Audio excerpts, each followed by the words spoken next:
कहानी की शुरुआत में हमें एक लड़की को दिखाया जाता है जो अपने ही देश को बर्बाद करने के लिए किसी भी हद तक जाने को तैयार रहती है।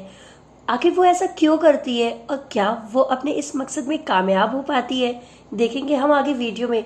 तो कहानी शुरू होती है और फारस का राजा अपनी सी के साथ यूनान पर कब्जा करने आया होता है। लेकिन जैसे ही उसके सिपाही समुद्री जहाज के नीचे उतरते हैं तो एथेनियन उन पर हमला कर देता है। और एथेनियन यूनानी होते हैं जो यूनान को आज़ाद रखना चाहते हैं।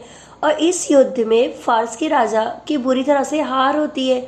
और एक पल ऐसा भी आता है जब एथेनीस के लीडर थीमोस्टिक्लिस के राजा पर हमला करता है। अब राजा बुरी तरह से जख्मी हो जाता है और अपने बेटे के साथ वापस लौट जाता है। और यही राजा के खास लोगों में से एक लड़की होती है और जिसका नाम होता है आर्टिफिशिया।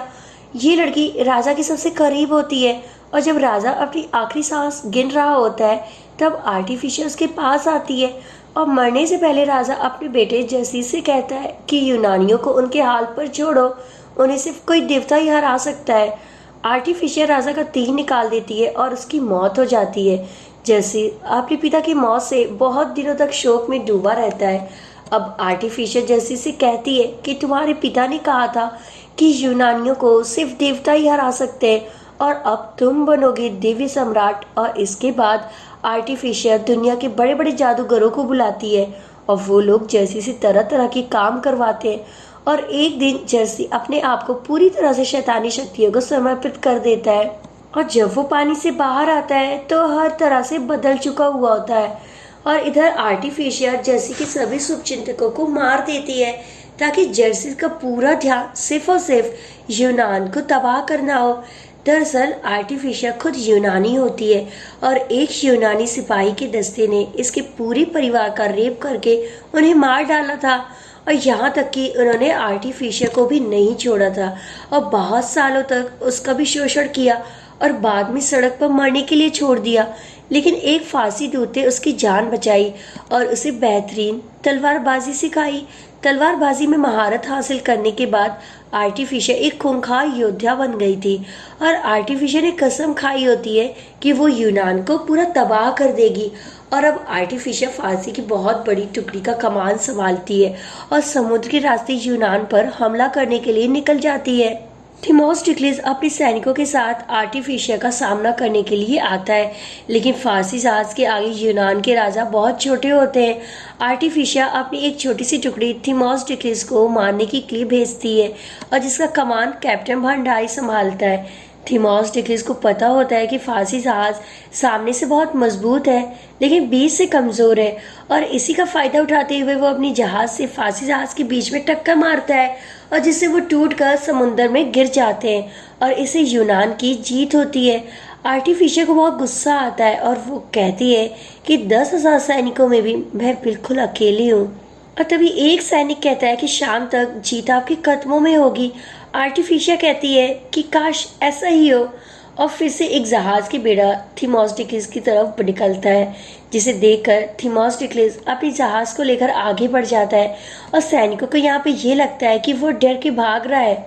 फारसी उसका पीछा करने लगता है और जिस तरह से थीमोस्टिक्लिस अपनी जहाज को लेकर के गया होता है उधर बहुत कोहरा होता है और अचानक से इनके सामने चट्टानें आने लगती हैं और जिससे इनकी जहाज एक दूसरे से टकराने लगती है और टूटने लगती है। और इसी का फायदा उठाते हुए थीमोस्टिक्लिस अपने सैनिकों के साथ उन पर हमला कर देता है और एक बार फिर से फारस की हार हो जाती है। आर्टिफिशिया थीमोस्टिक्लिस की चालाकी और रणनीति से बहुत परेशान हो जाती है और वो अपना एक दूत उस तक भेजती है और दूत उससे मिलने आता है और ये बातचीत की मुलाकात होती है जो अक्सर हर जंग के दौरान होती है।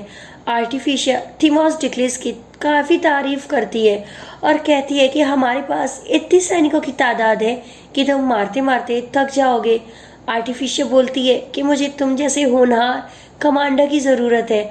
वो उसे हर तरह का लालच देती है और कहती है कि अगर तुम मेरे साथ मिल जाओ तो तुम्हारी हर रात रंगीन होगी।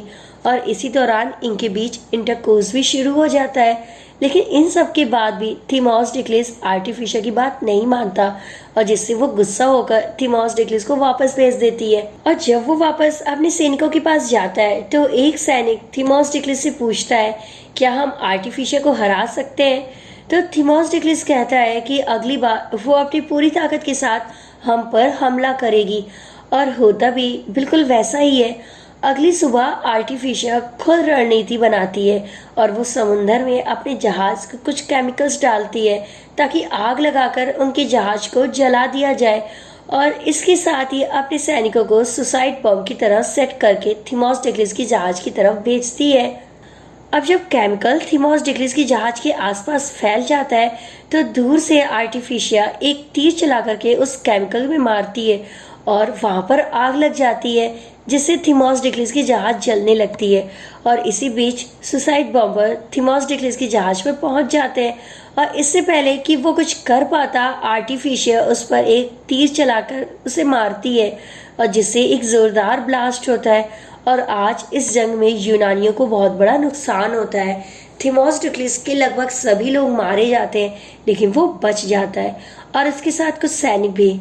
वहीं दूसरी तरफ जर्सिस राजा एथलास्टिक्स और उसके 300 सिपाहियों को मौत के घाट उतार चुका होता है, जो कि यूनान के बेहतरीन योद्धा होते हैं।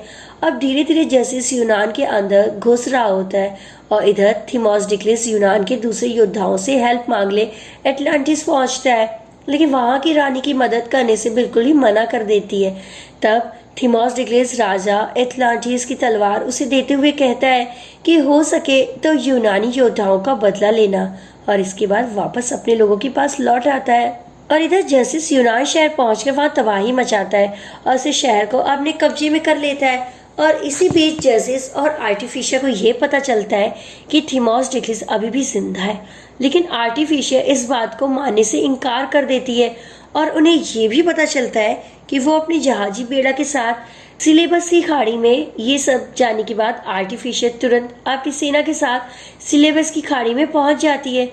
अब यूनानी सैनिकों के सामने आर्टिफिशिया की विशाल सेना खड़ी होती है और इनके बीच घमासान युद्ध होता है, जिसमें आर्टिफिशिया और थीमोस डिक्लिस आमने सामने होते हैं, और ये दोनों एक दूसरे को बहुत जख्मी भी करते हैं।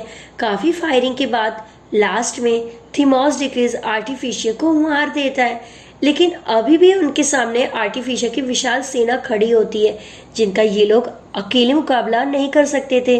कि तभी इनकी मदद के लिए एटलांटिस की महारानी अपनी सेना के साथ आ जाती है और सब लोग मिलकर के फारसी सैनिकों को मुकाबला करते हैं। जर्सिस ये सब कुछ दूर बैठ करके एक पहाड़ी से देख रहा होता है, और यहाँ पर किसी तरह से थीमोस डिक्लिस की जीत हो पाती है, और यहीं पर कहानी का दी एंड भी हो जाता है। और अभी इस फिल्म में एक पार्ट आना और बाकी है, जिसमें थीमोस डिक्लिस और जर्सिस की लड़ाई को दिखाया जाएगा। अगर वीडियो में कुछ अच्छा लगा हो तो लाइक एंड सब्सक्राइब करना बिल्कुल भी ना भूलें।